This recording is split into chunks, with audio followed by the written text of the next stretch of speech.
His Excellency, the Ambassador of Denmark, the Freddy Svan, those who have joined through the virtual platform, Mr. Marker, Mr. Lasset, Mr. Sanjay Seth, Mr. Mathur, and those who are here, and many who have joined through the virtual platform. It's my great honor to launch the project Urban Living Lab today. This is coming out of the Indo-Danish Green Strategic Partnership. The two honorable prime ministers only some time back from the capital city of Gujarat, they started their first kind of lighten the first flame of this urban living lab.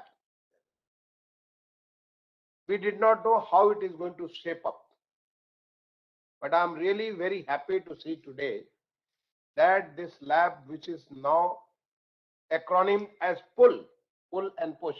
So this pull has really come up very well, and it is addressing very important aspects of the urban living. The three subjects which you have taken up, whether it is the urban mobility or the urban sustainability through the green development or through the data-driven development, all three of them are going to be a game changers. The country, through the Smart City Mission, which was launched by our Honorable Prime Minister in June 2015, has facilitated 100 chosen cities who have come out, which have come out of a national level challenge process. One at the level of the state, another at the level of the central government. So this challenge process, these 100 cities are truly, they are the urban labs. They are going to provide the path for how the urbanization is going to be in future. Because India is at the level of very fast level, rapid level of urbanization. Our population today is around 460 millions. This is projected to grow to over 600 million in another few years, less than a decade, by 2030. And it is going to grow over 880 million by 2050. That is another 3 decades.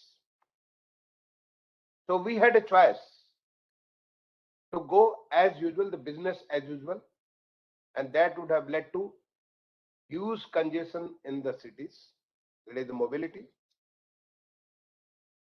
huge confusion in the cities for the infrastructure, whether it is sanitation, water, treatment of the used water, or even things like roads, health, entertainment, electricity, all kinds of things which makes one to realize his whole full potential. The Honorable Prime Minister, on the one hand, he launched various urban missions which were going to change the course of urbanization, like Swachh Bharat Mission, that is the Clean India campaign, Atal Mission for Urban Transformation and Rejuvenation, that is for our infrastructure, basically water and the clean water, treatment of the used water, and the greening of the urban areas. Housing for all, that is for inclusive development of the city, so that everybody gets a house which has got water, electricity, gas, sanitation facilities, so that one can realize his dreams.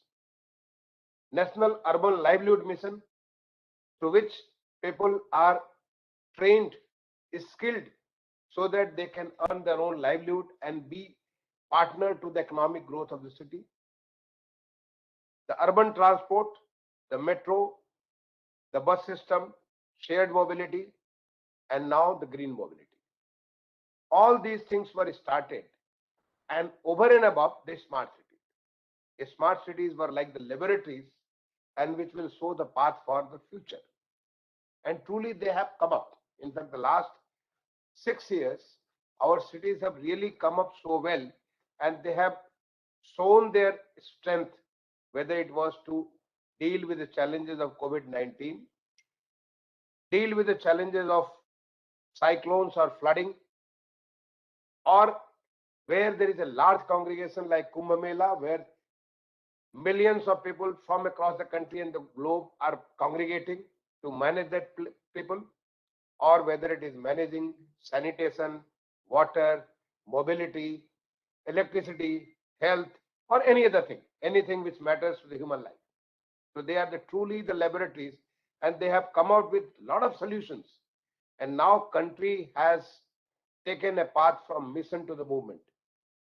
100 cities will give birth to the many cities to become smart. So it's going to be the smart urban development. And in this journey, I think when all smart cities are the laboratories, a laboratory inside the laboratory is like creating a crystal, and that crystal is going to grow to a much bigger size. It is creating an environment. You have one laboratory which is not a live laboratory, where you create things which are not live. But here is a laboratory. I was very closely watching you, seeing you, the engagement with the people, the socio-economic aspect of what you are doing, the all intervention you are doing, whether you are working on the creek or whether you are working on the green mobility, how people are responding to that, how they are becoming partner to that. That is most important. Today's development is, it has to take people all along with you. It is not making the roads, it is not making the water facilities, it is not creating electricity infrastructure, but making sure that people are with it, they use it, and they use it in the most optimal manner. And that leads to sustainability. We are just coming out of the COP26 from Glasgow, and climate resilience, climate issues are changing the world over, the whole world. Like COVID-19 is a world problem, is a pandemic. So is the climate resilience is now the world problem. It's not one area's problem. Is when you talk about flooding in Goa, it is not flooding in Goa. We are having flooding in Chennai right now.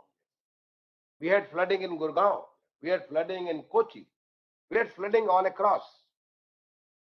So what is that which is doing? And the experiment which we are doing at Innes Creek, by involving people, by coming with the bio solutions, I mean solution which is right there. Somewhere we have just lost the path. We have forgotten about our nature. Now we are researching the nature. We are reinventing the nature to give a good solution. And once you do that, that solution may be Goa specific, but it is good for all other cities. When you are coming for cycle for change, what you do so that people not only use cycle for pleasure, but they use it as their business. Because I have been to Denmark, thanks to His Excellency, and I was, in fact, he accompanied, and the trip was so nice. There was a lot of learning when I went to Denmark. I had been to the Ramboll headquarters, and I mean seen and have interacted with them, seen what kind of good work they are doing there and what kind of good work they are doing in our country. So I mean, this is this learning that cycling is way of their life. Sometimes we feel, is it possible in a country which is so hot, whose climate is so adversarial? I don't think you have a so adversarial climate like that in Denmark. When I was there, the temperature was close to zero. So when we have temperature close to 50, they have the temperature close to zero, and both are adversary. And I have a habit of morning walk. I used to put my full garb and go for a 1.5 hour morning walk when I was there in Copenhagen. And I could see people were going on their cycles early morning, 6 o'clock. People were there in the lights, where lights were on. It was not fully lighted. Natural light was there. So with the lights on, people were on the cycles. They go to their office, they go to the business, they do everything to the cycle. If they could do it at a close to zero, why can't we do it at 50? It's just a question of seeing things in a different manner and making it as a people's event, making it as a people celebrate. I think once you do that, what you do in Panaji is going to be as much good for Varanasi or for Guwahati or for Chennai, for any part. And I have requested His Excellency that we should have this laboratory, because I said this is a laboratory inside the laboratory. It's a box inside the box. So there is it's like a nodal. It's like a nucleus. It's a nucleus. So your experiment is going to be of a great value to you. This data-driven governance is taking such an important shape nowadays, and we have realized in our smart cities. We realize that unless we catch data, we keep data, we use the artificial intelligence, we use machine learning, we cannot proceed further. The time is, especially in a country like India, where numbers are always starting with minimum 6 zeros. We don't work with 10 or 20 or 30. We start with million, and we start with, I mean, minimum is say is a sub-million, and nothing less than that. So there, unless and until machines work, humanly it is just not possible. But data-driven urban governance is much more important to India than to any part of the world. And let me tell you, we have not only appreciated that, not only acknowledged that, we are using this as a big power. It flows directly from the Honorable Prime Minister, this data-driven governance, through the Niti Aayog, to all the ministries, and my ministry has recently launched National Urban Digital Mission. We want to put everything on the digital platform. We have started the data smart cities. We are making our smart cities, initially to start with the smart cities, then we have expanded that to all our municipal corporations, all cities whose population is more than 500,000, or all cities which are the state capitals or the union territory capitals. Realizing that importance, now data is playing very, very important role. Maybe if you are aware that Swachh Sarvekshan, with the cleanness survey, it is the largest survey across the globe. We are covering nearly 460 million people in that survey, and we are taking direct or indirect feedback from something like, the numbers, if I tell you, it's mind-boggling. 100 million people gave their feedbacks, more than 100 people gave their feedback, direct feedback during the Swachh Sarvekshan 2021, whose results are going to be announced on 20th of November, only few days from now. And our Honorable Prime President of India is the chief guest. He is going to give away the top 11 prizes on, in fact, I will request His Excellency to, if my letter is going to you, I'll request you to see that, witness how this kind of thing happens. That is the beauty of data. That's the beauty of data. Scale, speed at any level, especially for India, it is very, very important. And I'm happy that you are working on it. So now you are, I mean, the laboratory have started producing the crystals now. Let those crystals be expanded. Let that be shared with others. Let's have, I mean, I'm requesting our CEO of a smart city, Goa, Panaji, who is already here. I think he is joining this here to the digital mode. And I'm requesting Chief Secretary of Goa to have a workshop where your experiments, your whatever you have come up with, let that be shared with all smart cities. We start with first, I think early in January, we are going to have a big conclave in Surat.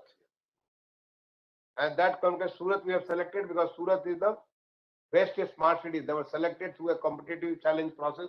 They were the best smart city in the country among all the 100. So there should be, I'll request Sanjay Shetty to make a presentation there, your thing. And the next week we'll have one sharing of this. So it's going to be, it's a great learning, cross learning. Now we are on the path of mission to movement. And mission to movement is taking smartification, not only to the smart cities, to all cities, all future urbanization should be smart. Why should only smart cities have a road which is smart? Why should only smart cities have education which is smart? Why not every city must have that? Because just spending another 4 to 5% gives a sustainability, gives a longer life, gives a better, more optimal uses and results. So we would like to go for that kind of thing. So I'm really very honored, sir. It's my great honor to be associated in the whole business at different stages, whether it was signing of the agreement, signing of the MOU, or conceiving the whole thing, this whole urban laboratory. I am really grateful to the Embassy of Denmark and specifically to friend, I'll say, Excellency, to my friend Mr. Freddie Sven, whom I have been meeting many times, for many purposes, and always enjoyed his company. So, I mean, this has been a really good, exciting journey, and I look forward to its fruition here on. So, thank you for giving me this opportunity to be here on this inaugural ceremony. Thank you.